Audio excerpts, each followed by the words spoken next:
Hey nerds, Farmer Jesse here. Welcome to Growers Daily, your daily dose of ecological farming insight. It is Thursday, December 17th, 2024, and today we're going to talk about legume inoculation, how farms can, but already do, work together, and carbon monoxide poisoning. Yeah, so let's do it.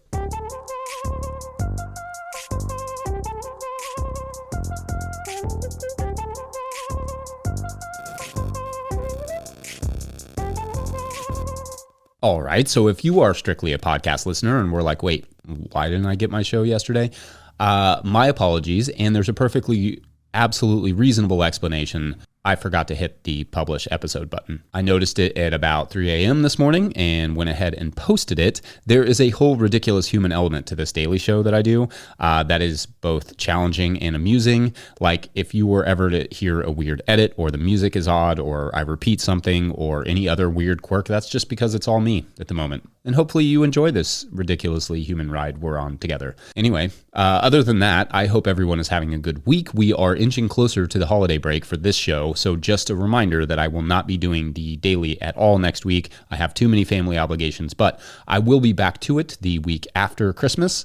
That said, the YouTube crowd should be on the lookout for Sunday videos. If we continue to get more support, I should be able to hire a producer in the spring, which would clear this whole taking days off business up, and forgetting to hit the publish button. That also probably would go away in theory. So that seems like a good, achievable goal.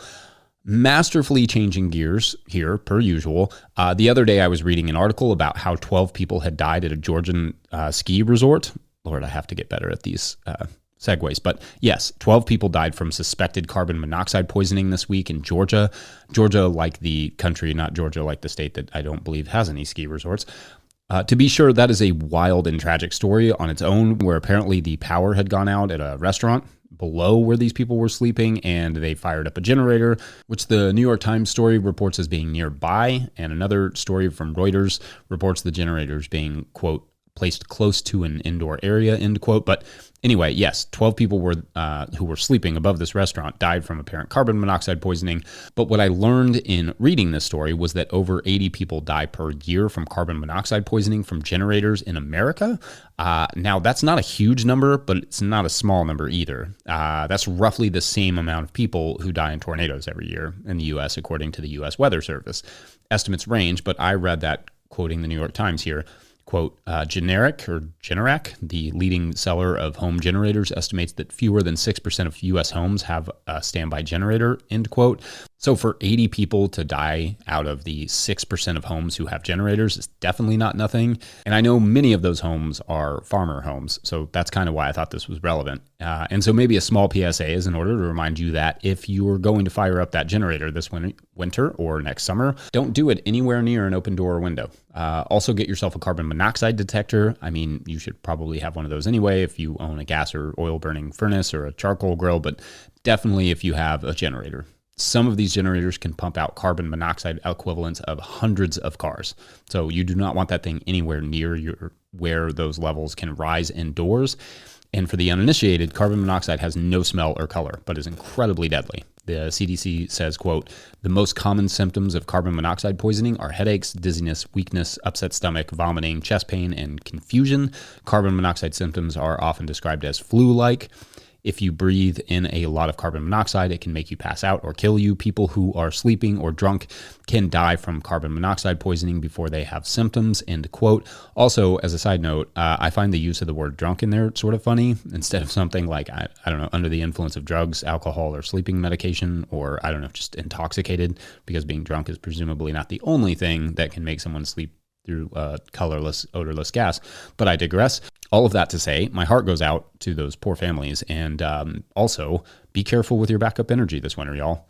Now, I did not mean to go on a 5 or so minute rant about carbon monoxide, but you run a daily show. That's just kind of how things go sometimes. Anyway, when we come back, let's get a question from our Patreon family, BRB. Today's episode of Growers Daily is brought to you by Tilth Soil.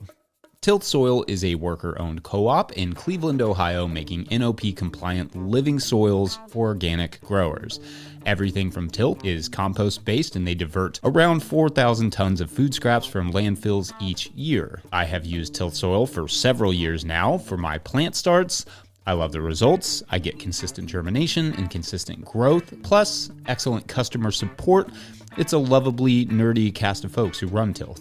So start your season with excellent germination and strong transplants. Check out Tilth's pre-sale pricing for the 2025 season at tilthsoil.com. That's tilthsoil.com, and click Farmers. All right, back to the show.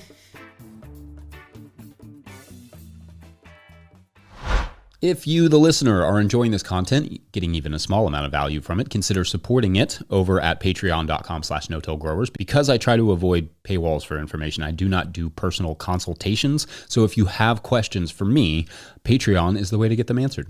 And I will answer them right here for everybody to see and hear, because I think that's fair. And I also think that's about the only way that you make any difference in the world. The revolution is not going to happen behind a paywall. Probably. Now, today's Patreon question comes from one of our beloved Susans, who writes, quote, "Hi, Jesse. Thanks so much for doing all you're doing. Love the daily content / coffee combo. My question is about pea bean inoculation. Do you / will you inoculate with specific pea / bean inoculant every single time you plant?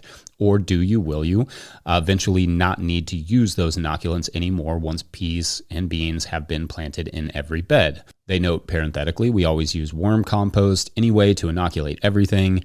Thank you." End quote. Awesome. Thanks, Susan. And awesome question. Okay, so let's talk about legume inoculation and what the idea or what the deal is with it. First, legumes are known for their nitrogen fixing capabilities, but what's really happening there is that a bacteria called rhizobia are taking up residence in tiny organs in the roots of the legumes that most of us have probably seen or can see if you're watching them on YouTube right now, called root nodules. Because nitrogen fixation must occur in low oxygen environments, rhizobia are able to use these little plant organs on legume roots to regulate the oxygen and fix the nitrogen out of the air that's in the soil. It's a super nifty little friendship these two have. Anyway, legumes are going to build those organs, and so long as there are the proper species of rhizobacteria present, either in the soil or through the intentional inoculation of the legume seeds, nitrogen fixation should occur. And there are studies that show improvements in crop yield, nitrogen fixation, protein levels, which seems reasonable because protein is made of nitrogen, and etc. So it's generally recommended that you inoculate your legumes with the recommended rhizobacteria to ensure they have the proper quantity and species of those bacteria, of rhizobia. In layman terms, you buy a packet of inoculating bacteria and you rub that on your seeds. Now, do they occur naturally in the healthy soils, these bacteria? Yes, but there is no guarantee that you have the numbers that you need to really make the legumes do their job to the highest level, and there's no easy way to test the rhizobia in your soil. I will link a good primer about all of this in the show notes, but to Susan's question of once you inoculate a field, do you have to do it again? And the answer is maybe. So many rhizobacteria will persist in the soil for many years, but will they persist in the same form is the question. Bacteria can be quite promiscuous, exchanging genes with other bacteria that may make them less viable for the same crop down the road. So it is generally recommended that you re-inoculate to maximize the nitrogen fixation. Now, with all of that out of the way, native strains of rhizobia can and should be encouraged because they have the potential to not only be more resilient and potentially more efficient, though they are significantly lower in numbers, generally speaking, than commercial rhizobia inoculant. So how do we encourage native rhizobia? Well, it's basically everything we talk about. Using good composts, like your worm casting, Susan, reducing tillage, utilizing diverse cover crop mixes with a diversity of legumes included, and etc. All of these things will help to kind of increase and promote rhizobia in the soil. All that to say that yes, the inoculated rhizobia may persist in the soil after the first inoculation, but you will likely need to inoculate every year to maximize the benefits, if that's the goal, potentially with co-inoculants as well, like trichoderma, to really get the most out of the nitrogen fixation and disease resistance, according to some interesting research that is out there. And indeed, you should consider inoculation in depleted soils, especially because they probably don't have the rhizobia to really make nitrogen fixation efficient. But following good living soil practices may help wean your soil off the need to inoculate over time. I don't know. It's going to be different for everybody's soils. Anyway, I hope that was helpful, Susan. Great question, and please keep the questions coming, Patreon members. Up next, let's talk about how existing farms can and do collaborate. Be right back. There's nothing wrong with that. Trippy, yeah, we all lose track. I wouldn't mind it if I find it. There's nothing wrong with that. Don't have to be an acrobat. I wouldn't mind it. Should I find Okay, so on Tuesday, we posted a conversation with Mimi Castile and myself about the wine industry. And in the middle, we both answered the question of basically, if you could do it all over, would you still farm and what would you change? And I thought this from Patreon member Mike at Think Little Farm was a great follow-up to the question. They wrote, quote, Mimi is brilliant, and hearing her speak about different type of farming than what I'm used to and familiar with is refreshing. You both answered the would you do it again question with an answer about collaboration and exploring those avenues if you had to do it again. And of course, you pose a great solution to collaboration by way of sabbaticals on other farms, but I wonder what we as farmers can do once our farms are already well established to collaborate more. It seems, and mind you, I'm very, very new to farming, there isn't an air of cutthroatness in farming like there is in so many other professions, but is there enough good collaboration among farmers who are geographically close? And if not, what out of the box collaborative efforts can farmers, neighbor farmers to be exact, practice with each other to further the non-cutthroatness and make farming less lonely and more collaborative? And further, how can farmers make those practices work in their systems without mind-boggling amounts of time and money? Oh, that's loaded. I'm done for the moment, end quote. So great question, Mike. So generally speaking, some of the ways that small farms that already exist collaborate is through things like supplementing each other's CSA. For instance, like smaller farms will ask big farms to grow crops like squash and potatoes and such that take up loads of room on a farm so that the smaller farm can focus on higher profit crops with a lower space and time and equipment requirements. We sold garlic and garlic scapes to some friends this season, for instance, and we've sold lettuce, tomatoes, and several other crops to other farmers many times over the years. We have also bought eggs in bulk to sell to our customers and even linked our customers to meat producers for instance, turkey for Thanksgiving.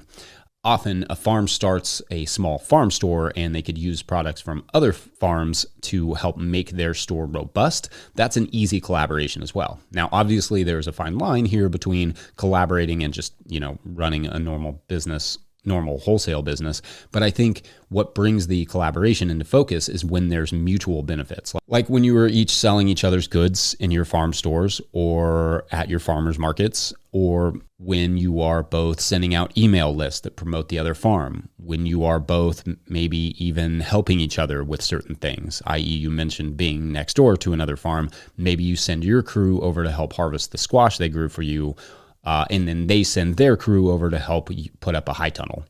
Maybe you start a farm store together and put it under a different LLC. Farmers have also started co-ops similar to that, where basically everyone hires someone to organize a CSA or a co-op or an online store or whatever, and then the farmers contribute individually, sometimes under contract. There are some really cool models out there, and the Collab Farming podcast has a few of those to listen to, and I think we've interviewed a few, at least a few, on the No-Till Market Garden podcast, which you find on the No-Till Growers Network feed. To your point about the lack of cutthroatness of farming, there are areas where it exists and areas where it doesn't really. A lot of old school farmers who came up at a time when interest in local food was pretty thin, they often can maintain that attitude of every customer has to be fought over. Younger growers feel less of that because for a lot of us, when we started at the farmers markets, they were full of people and customers were not haggling over the price.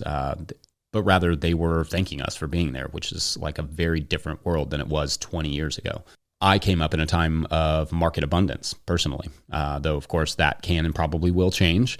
As more and more competition comes, there will likely be more and more cutthroatness that grows. But that said, the good farmers find their niche and really treat their customers well and also their fellow farmers. So I don't expect a huge rebound of that, but we may start to see more of it over time, and maybe some growers can chime in. Maybe they're already seeing it. I don't know. There is a lot more to say about collaborations, and I don't think there is any one right way to do it. I love the idea of like cooperatives acting as an aggregate for established farms, because it's hard for established farms to just bring in partners. Like Our farm, for instance, would be worthless as a collab project. It is really difficult, limited place to grow food. We really couldn't grow over an acre or so. It just wouldn't support multiple families. I mean, not more than maybe 2. So we would have to find new land, which would mean moving, which we like where we're at for the kids, for ourselves. So it's complicated. That's partially why it belongs in the what I would do differently category and not in the what I'm going to change about my farm category. But a farm like mine, already in existence, or in an area where finding more than an acre or 2 is financially impossible, collaboration with some other farms is a fun option and perhaps the only option. Anyway, great questions, think little, and I'm going to close the book on this Thursday episode. Huge shouts to Willie Breeding for the theme music and the team at No-Till Growers. Pick up a copy of the Living Soil Handbook or the Seed Farmer at no-tillgrowers.com to support our work. Great big thank you to everyone over at patreon.com/no-tillgrowers, where at a certain level, or if you just bump up from one level to another, or just sign up in the month of December, you get a shout out in the show. So big shout outs today to no one. We didn't get any signups last night. We've had tons of signups this week. It just, I don't know. Wednesday wasn't the day. All good. It just means we don't get a story, which is a bummer. I like telling stories. So maybe I'll just play some sad music and we can all just appreciate that. Anyway, thanks for watching. We'll see you tomorrow.